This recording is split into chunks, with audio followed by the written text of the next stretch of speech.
Classroom का दरवाजा अचानक से खुला और हथियार लेकर सोल्जर्स अंदर आ गए। उन्होंने सभी स्टूडेंट्स और टीचर्स को नीचे बैठने का ऑर्डर दिया। एक सोल्जर ने अपने फोन पर एक फोटो दिखाया और टीचर से पूछा कि ये कौन है। टीचर करना नहीं चाहता था पर उसने मजबूरी में डेविड की तरफ इशारा किया। ग्रुप लीडर ने ऑर्डर दिया कि सब लोग क्लास से बाहर चले जाएं, सिर्फ डेविड यहाँ पर रुकेगा। इतने प्रेशर की वजह से डेविड की विजन्स वापस आ गई। उसने खुद को कंट्रोल करने की कोशिश की लेकिन अचानक उसके शरीर से तेज एनर्जी की वेव निकली और सोल्जर्स पीछे जा गिरे। उसी पल उसकी आंखों से नीली रोशनी निकलने लगी। एक सोल्जर हमला करने आया तो डेविड ने उस पर पेन से वार किया। दूसरा सोल्जर शूट करने लगा लेकिन जब बाकी सोल्जर्स ने उस पर हथियार ताना तब डेविड ने एक फौजी के शरीर को शील्ड की तरह इस्तेमाल किया और उसका चाकू ले लिया। सिर्फ कुछ ही सेकंडों के अंदर डेविड ने चाकू से एक और सोल्जर को गिरा दिया और फिर एक दूसरे सोल्जर को टेबल से धक्का देकर खिड़की से बाहर गिरा दिया। अब सिर्फ ग्रुप लीडर बचा था। लीडर ने हथियार निकाला लेकिन डेविड दीवार पर तेजी से भागते हुए उसके करीब आया और लात मारकर उसे गिरा दिया, फिर उसे क्लासरूम के बाहर फेंक दिया। प्रोफेसर हेंडरसन ये सब कुछ देखकर चौंक गए। अब उन्हें समझ आ गया कि डेविड के विजन सिर्फ उसकी कल्पना नहीं थे, वो सच में बहुत ताकतवर है। अब कहानी थोड़ा पीछे गई और हम एक लैब में इसी लड़के डेविड को देखते हैं जिसे एक डॉक्टर चुपचाप ऑब्जर्व कर रहा था। डॉक्टर ने उससे पूछा कि क्या तुम्हें कुछ महसूस हुआ। जैसे ही लड़के ने याद करने की कोशिश की उसके सामने एक अजीब सा विजन आ गया। उसे एक कमरा दिखाई दिया जहां नर्सेज उसे जोर से बांध रही थी और एक डॉक्टर थोड़ा दूर खड़ा उसे बहुत ध्यान से देख रहा था जैसे कोई एक्सपेरिमेंट चल रहा हो। तभी उसके सामने एक क्रीचर खड़ा हुआ दिखाई दिया जिसका पूरा शरीर आग की लपटों में जल रहा था। लड़के ने अपने दाएं हाथ की तरफ देखा और चौंक गया। उसके हाथ में एक चाकू है। क्रीचर हमला करने के लिए आगे बढ़ा और पेशेंट ने चाकू से उस पर वार करना शुरू कर दिया। यह लड़ाई चल ही रही थी कि तभी अचानक वो झटके से एक कमरे में जाग गया। डेविड इन विजन्स की वजह से लगातार परेशान रहता था। कभी कभी उसे और भी लोग दिखाई देते जिनके शरीर लपटों में जल रहे हैं। उसकी तेज चीखें सुनकर उसका अंकल आंद्रे तुरंत कमरे में आया और दवाई देकर उसे शांत किया। सबको लगने लगा कि डेविड किसी दिमागी बीमारी से जूझ रहा है, इसीलिए उसके लिए लगातार दवाइयां लेना बहुत जरूरी है ताकि ये विजन्स कंट्रोल में रहें। इसके बाद डेविड स्कूल के लिए तैयार हुआ। स्कूल पहुंचते ही उसकी बेस्ट फ्रेंड मे उससे मिली। उसने डेविड को जल्दी से क्लासरूम में आने को कहा क्योंकि वो दोनों लेट होने वाले थे। क्लास के अंदर professor Henderson human development theory पढ़ा रहे थे। उन्होंने बताया कि एक इंसान बचपन से बड़े होने तक अलग अलग स्टेजेस से गुजरता है। हर एक स्टेज की अपनी इंपॉर्टेंस है। जब प्रोफेसर समझा रहे थे तब उन्होंने देखा कि डेविड खिड़की से बाहर देख रहा है। क्लास में बिल्कुल ध्यान नहीं है उसका। प्रोफेसर ने उसे खड़ा करके कहा कि डेविड जल्दी से बताओ क्लास में क्या चल रहा है। डेविड थोड़ा नर्वस हुआ लेकिन उसने बिल्कुल सही जवाब दिया और प्रोफेसर भी उसका जवाब सुनकर इम्प्रेस हो गया। इसके बाद सोल्जर्स की एंट्री हुई और हम वहीं पहुंच गए जहां से शुरुआत हुई थी। डेविड उन सबको हराने के बाद तुरंत वहां से भाग गया। कुछ ही मिनटों बाद वहां और एजेंट्स आए जिनका लीडर कॉलिंस है। कॉलिंस ने क्लास टीचर से बात की और कहा कि ये भागा हुआ लड़का बहुत खतरनाक है, उसे रोकना जरूरी है। टीचर ने बताया कि डेविड शहर में किसी फ्लैट के अंदर अपने अंकल आंद्रे के साथ रहता है। ये इन्फॉर्मेशन मिलते ही कॉलिंस सिक्योरिटी हेड यिन के पास गया और रिपोर्ट दी कि लड़का मिल गया है। यिन ने तुरंत ऑर्डर दिया कि किसी भी हाल में उसे पकड़ना है। उसी वक्त मिस्टर शीरो इन्वेस्टर्स को अपने नए एनर्जी प्रोजेक्ट के बारे में बता रहा था। तभी उसका सेक्रेटरी उसे साइड पर ले गया और चुपचाप कहा कि लड़का मिल गया है। ये एनर्जी प्रोजेक्ट असल में डेविड पर हुए एक्सपेरिमेंट से जुड़ा हुआ था। शीरो ने सेक्रेटरी से कहा कि यिन को ये मामला संभालने दो लेकिन उस पर नजर रखो ताकि प्रोजेक्ट की इंफॉर्मेशन मीडिया में लीक ना हो जाए। उधर आंद्रे बाजार में शॉपिंग कर रहा था जब डेविड अचानक उसके पास पहुंच गया और उससे मदद मांगी। डेविड ने कहा कि स्कूल में कुछ बहुत गलत हुआ लेकिन उसने डिटेल नहीं बताई। फिर भी आंद्रे तुरंत समझ गया कि सिचुएशन सीरियस है। उसने डेविड से कहा कि जल्दी से फ्लैट पर जाओ और पेंटिंग के पीछे दीवार में जो चीजें हैं उन्हें भी निकाल लेना। जाने से पहले आंद्रे ने डेविड को गले लगाया और पूरा प्लान समझाया। डेविड एग्जिट की तरफ बढ़ा लेकिन रास्ते में एक सुपरमार्केट के एम्प्लॉय से टकरा गया। उसी वक्त कॉलिंस और उसके एजेंट्स वहां आ गए। शोर सुनते ही उन्होंने डेविड का पीछा शुरू किया। डेविड बड़ी मुश्किल से वहां से बचकर निकला लेकिन उसका अंकल आंद्रे पकड़ा गया और कॉलिंस के लोग उसे ले गए। डेविड बेचारा कुछ नहीं कर पाया। अब वो छत के ऊपर से भागता हुआ अपने अपार्टमेंट तक पहुंचा। जब उसने पेंटिंग के पीछे देखा तो एक छुपा हुआ बॉक्स मिला। बॉक्स के अंदर उसकी दवाइयां और उनकी डोसेज सब लिखी हुई थी। साथ ही एक सील किया हुआ एनवेलोप भी था जिसमें उसका नाम लिखा था। तभी अचानक से बिल्डिंग का अलार्म बजने लगा। लगा। सिक्योरिटी कैमरास में उसने देखा कि एजेंट्स बिल्डिंग के अंदर एंटर कर रहे हैं। टाइम बिल्कुल नहीं था। डेविड ने बॉक्स अपने बैग में डाला और जल्दी से अपार्टमेंट से निकलने लगा। तभी एक अनजान आदमी ने अचानक उस पर हमला कर दिया। डेविड तुरंत खड़ा हुआ और पूछा कि तुम कौन हो, लेकिन आदमी चुप रहा। वो सीधा उसकी तरफ बढ़ता गया। डेविड ने अपनी फुर्ती और ताकत से उसका हमला रोका, लेकिन दुश्मन और भी तेज था। उसने डेविड को जोर से धक्का दिया और डेविड सीधा अलमारी पे जा लगा। उस आदमी ने अचानक अपनी तलवार निकाली और डेविड पर सीधा हमला करने के लिए आगे बढ़ा। डेविड ने मजबूरी में अपने हाथ से ही तलवार रोकी, लेकिन ब्लेड से उसके हाथ में गहरी चोट लगी। दर्द के साथ डेविड पीछे हटने लगा। तभी उसने शीशे की मदद से उस क्रीचर का शरीर दोबारा आग से जलता हुआ देखा। ये सीन देखते ही डेविड की ताकत जाग गई। उसने तुरंत दुश्मन की तलवार पकड़ ली और उसके ऊपर जोरदार वार किया, लेकिन जल्द ही डेविड के हाथ से हथियार गिर गया। अब दोनों एक दूसरे पर मुक्के बरसाने लगे, लेकिन डेविड ज्यादा तेज था और धीरे धीरे वो हावी होने लगा। इस दौरान डेविड के शरीर की एनर्जी ने उसके हाथ की चोट को पल भर में ठीक कर दिया। फिर अचानक उसकी आंखों की रोशनी बुझ गई, जैसे पावर खत्म हो गई हो। दुश्मन ने फिर से हमला किया, लेकिन डेविड ने बचाव करते हुए उसे दीवार पर जोर से फेंका, लेकिन वो आदमी फिर भी नहीं रुका। उसने एक और तलवार डेविड पर फेंकी। डेविड ने यह हमला रोका ही था, पर उस आदमी ने दूसरी तलवार निकाल ली। अब डेविड ने भी जल्दी से दीवार में घुसी हुई तलवार निकाली और दोनों के बीच लड़ाई फिर से शुरू हो गई। उसका दुश्मन भी उसी जैसी ताकत का इस्तेमाल कर रहा था। जब डेविड ने खुद को बचाने के लिए एक टेबल का सहारा लिया, तो उसके दुश्मन ने अपनी ताकत से टेबल को बीच से काट दिया। इसके बाद विलन ने एक बेहद ताकतवर शक्ति डेविड की तरफ फेंकी, जिससे वो दीवार तोड़कर दूसरी तरफ जा गिरा। ये लड़ाई अब और खतरनाक हो गई थी, पर डेविड ने ऐन मौके पर अपने बैकपैक तक पहुंचकर दवाई निकाली और दुश्मन को इंजेक्ट कर दिया। उस दवाई का असर धीरे धीरे दिखने लगा। उसका दुश्मन अभी भी लड़ना चाहता था, लेकिन दवाई की वजह से बहुत कमजोर पड़ने लगा और डेविड ने भी मौका देखकर उसकी तलवार ले ली। अब डेविड के पास 2 तलवार थी। उसने डबल अटैक किया और आदमी को दीवार पर फेंक कर फाइट खत्म कर दी। इस लड़ाई के बाद जब डेविड को होश आया, तो फर्श पर पड़े आदमी को देखकर उसे बुरा लगा, लेकिन उसके पास कोई और चारा नहीं था। अब वो तुरंत छत की तरफ भागा। वहाँ उसका सामना कॉलिंस और गार्ड से हुआ। इसके बावजूद डेविड ने एक छत से दूसरी पर छलांग लगा दी और वहाँ से एक गली में घुस गया, लेकिन इतनी मेहनत के बाद उसकी तबीयत खराब हो गई और वो बेहोश हो गया। उधर कॉलिंस और उसकी टीम तबाह किए गए अपार्टमेंट की इन्वेस्टिगेशन कर रहे थे। छानबीन के दौरान उन्हें एक फोटो फ्रेम मिला, जिसमें मे की फोटो थी। कॉलिंस ने फैसला किया कि अब वो मे को ढूंढेगा। कुछ देर बाद डेविड दोबारा से होश में आया। उसने फिर से भागना शुरू किया और फिर थोड़ी दूर जाकर वो एनवेलोप चेक किया जो उसे मिला था। एनवेलोप के अंदर एक स्क्रीन वाला डिवाइस है। जैसे ही उसने उसे टच किया, एक रिकॉर्डिंग चालू हो गई। उस रिकॉर्डिंग के अंदर डॉक्टर चेन नाम के साइंटिस्ट ने बताया था कि डेविड और कुछ दूसरे बच्चों पर एक्सपेरिमेंट्स किए गए थे। ये एक्सपेरिमेंट इंसानी प्रजाति को एकदम परफेक्ट बनाने के लिए था। इन बच्चों को एक दूसरे डायमेंशन की ताकत के साथ कांटेक्ट में लाया गया। ज्यादातर बच्चे जिंदा नहीं बचे। जो थोड़े बहुत बचे थे, उन्हीं में से डेविड एक था। डॉक्टर चेन ने बताया कि डेविड का ख्याल उसने और उसके पार्टनर डॉक्टर जेंकिंस ने रखा था। रिकॉर्डिंग सुनने के बाद डेविड कंफ्यूज हो गया। उसके पास मदद मांगने के लिए कोई नहीं था, इसीलिए वो मे के घर गया। वहाँ उसने मे को पार्क की तरफ जाते हुए देखा। डेविड चुपचाप उसका पीछा करने लगा। जैसे ही मे ने डेविड को देखा, वो खुश हो गई और उसकी तरफ भागी, लेकिन अचानक से उसने डेविड के पीछे एक हथियार बंद आदमी को देखा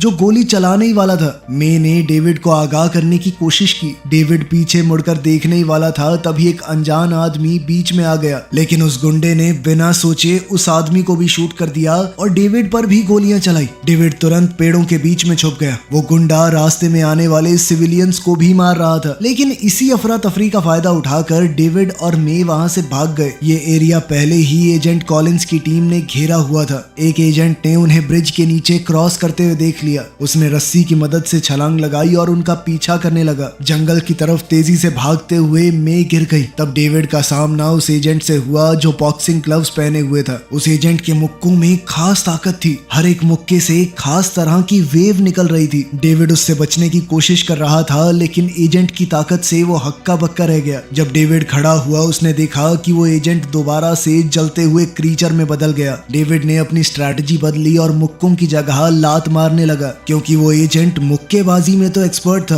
पर वो डेविड के इस नए लड़ने के स्टाइल को हैंडल नहीं कर पाया। डेविड ने उसे धक्का देकर नदी में गिरा दिया। फिर भी वो एजेंट वापस उठ गया। उस एजेंट ने डेविड को टेबल की तरफ फेंक दिया। अब वो डेविड को पकड़कर उसका गला दबाने लगा। तभी वहां 2 और एजेंट्स आ गए। दोनों बंदूकों के साथ तैयार थे। डेविड ने तुरंत हमला किया और अपने दुश्मन के शरीर को एक ह्यूमन शील्ड की तरह इस्तेमाल किया ताकि वो गोलियों से बच सके। इस तरह उसका एक और दुश्मन खत्म हो गया। लेकिन अब डेविड के सामने 2 एजेंट तैयार खड़े थे। एक लड़की जो कि किकिंग स्पेशलिस्ट है और दूसरा एजेंट जो लाठियों से लड़ता है। उन दोनों के हमले इतने तेज थे कि डेविड रिएक्ट तक नहीं कर पाया और आखिरकार बेहोश हो गया।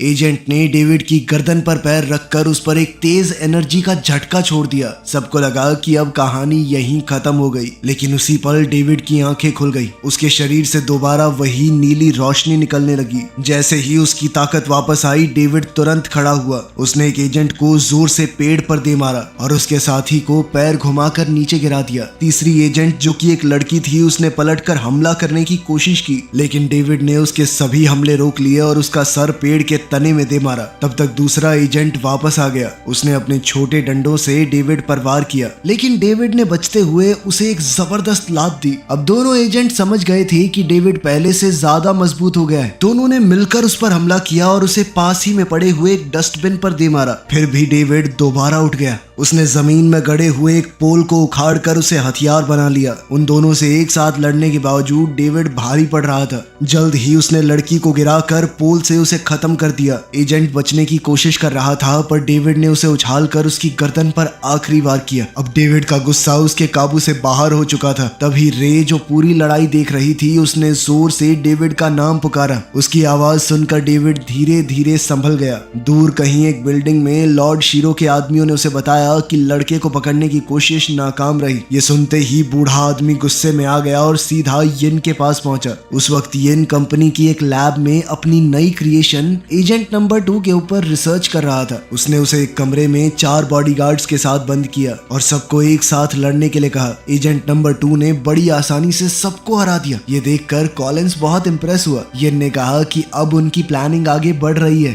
थोड़ी देर बाद दोनों को ही लॉर्ड शीरो ने बुलाया। उसने लड़के को ना पकड़ पाने के लिए जवाब मांगा। यिन ने कहा कि हम पूरी कोशिश कर रहे हैं, लेकिन शीरो बेचैन था। उसने कहा कि अगर जल्दी काम पूरा नहीं हुआ तो तुम सबको निकाल दूंगा मैं। लेकिन इस धमकी से भी यिन डरा नहीं। उसने कहा कि उसने एक नया और सबसे खतरनाक हथियार बना लिया है। फिर उसने एजेंट नंबर 2 को दिखाया, ये बताते हुए कि ये अब तक का सबसे माहिर और पूरी तरह ऑर्डर्स मानने वाला एजेंट है। शोकेस करने के लिए यिन ने कहा कि ये सामने खड़े आदमी को मार दो। एजेंट तुरंत लॉर्ड शीरो की तरफ बढ़ने लगा। फिर यिन ने तुरंत ऑर्डर रोक दिया। ये देखकर शीरो हैरान रह गया। उसने कहा कि जल्दी से इस एजेंट को लड़के को पकड़ने भेजा जाए, लेकिन शीरो को ये नहीं पता था कि एजेंट नंबर 2 सिर्फ यिन के ऑर्डर मानता है। असल में यिन अब खुद से बॉस बनना चाहता था। उधर डेविड और मे भागते भागते एक एग्जीबिशन के अंदर छुप गए। अंदर आते ही डेविड को फिर वही पुरानी विजन सताने लगी। उसने खुद को डॉक्टर चेन और डॉक्टर जेंकिंस की लैब में बाकी बच्चों के साथ देखा। डेविड घबरा गया, लेकिन मे ने उसे शांत किया और कहा कि सब ठीक हो जाएगा। डेविड ने उसे परेशानी में डालने के लिए माफी मांगी, लेकिन मे ने कहा कि वो आखिर तक उसके साथ रहेगी। तभी अचानक एक गोली चलने की आवाज आई। मे के सर में गोली लगी और वो जमीन पर गिर गई। ये देखकर डेविड पूरी तरह हिल गया। वो उसे संभालने की कोशिश करता रहा, लेकिन तब तक लॉर्ड शीरो के भेजे हुए सोल्जर्स पूरी जगह को घेर चुके थे और हर तरफ से गोलियां बरसने लगी। इसके बाद उन्होंने अंदर गैस बॉम्ब छोड़ दिया और बिल्डिंग के अंदर डेविड को ढूंढने लगे, लेकिन उन्हें ये नहीं पता था कि डेविड अभी जिंदा है। उसकी ताकत फिर से जाग गई और उसने सैनिकों को हराना शुरू कर दिया। लेकिन आखिरकार किसी ने पीछे से उसे बेहोशी का इंजेक्शन लगा दिया और डेविड जमीन पर गिरकर बेहोश हो गया। बेहोश होते ही उसके दिमाग में फिर से लैब वाली यादें लौट आई। थोड़ी देर बाद उसका शरीर दूसरी दुनिया की उस ताकत के टच में आया। उसने अपने सामने डॉक्टर जेंकिंस को देखा।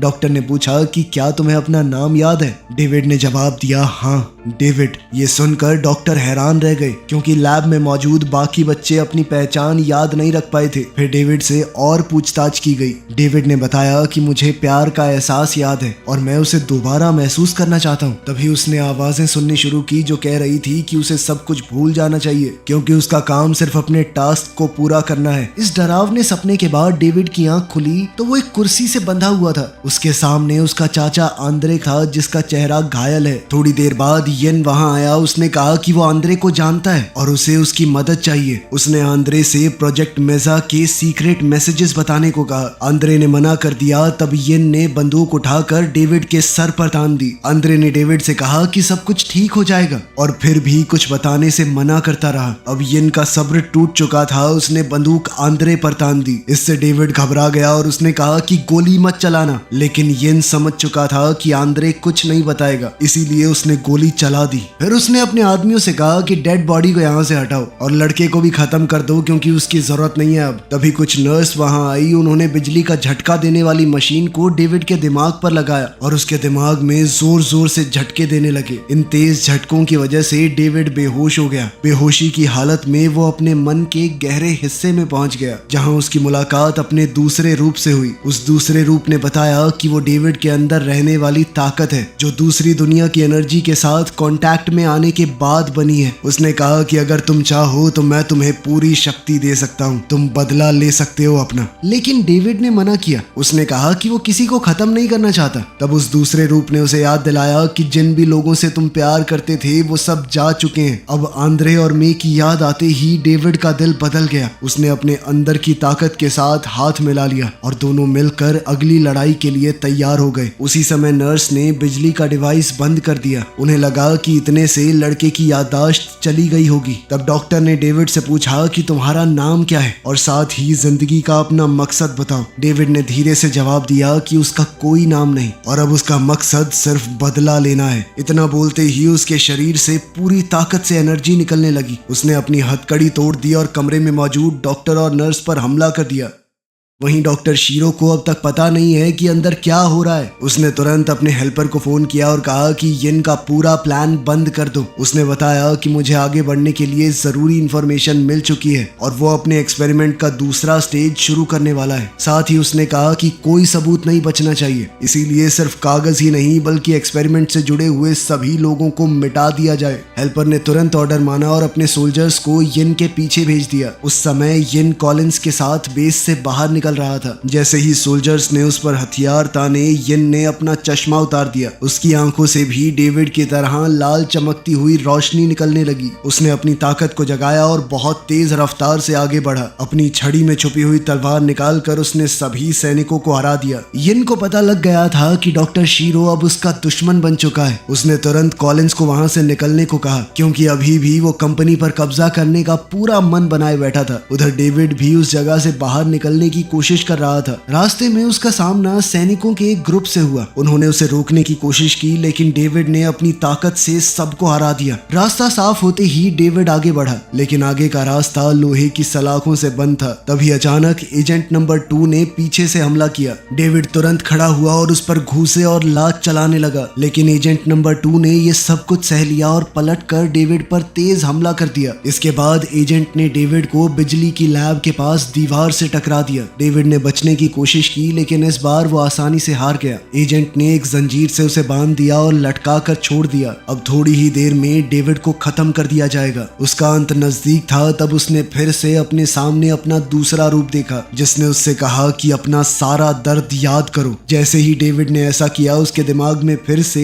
लैब की यादें लौट आई। उसने देखा कि एक आदमी आग में जल रहा है। डेविड ने उस पर कई बार छुरी से वार किया। तब उसे पता चला कि उस आदमी ने मुखौटा पहना हुआ था। जब उसने मुखौटा हटाया तो पता चला कि वो डॉक्टर जेंकिंस है। ये देखकर डेविड का मन और भी बेचैन हो गया, लेकिन उसका गुस्सा इतना बढ़ गया था कि उसके अंदर की ताकत बाहर आने लगी। उसने अपनी गर्दन की जंजीर तोड़ दी। एजेंट नंबर 2 पर इतने तेज हमले किए कि उसे तो बचने का मौका ही नहीं मिला। एजेंट फिर भी लड़ने की कोशिश कर रहा था पर डेविड ने उसे जमीन पर गिरा दिया और अपने पैर से उसका हाथ तोड़ दिया। आखिर में डेविड ने एजेंट को उल्टा लटका कर एक छुरे से उसे मार दिया। ये लड़ाई तो खत्म हो गई पर डेविड की असली लड़ाई अभी शुरू हुई थी। इसी सीन के साथ ये मूवी खत्म होती है। इसका सेकंड पार्ट कभी आया ही नहीं, तो कहानी में आगे क्या होगा ये नहीं पता। Thanks for watching.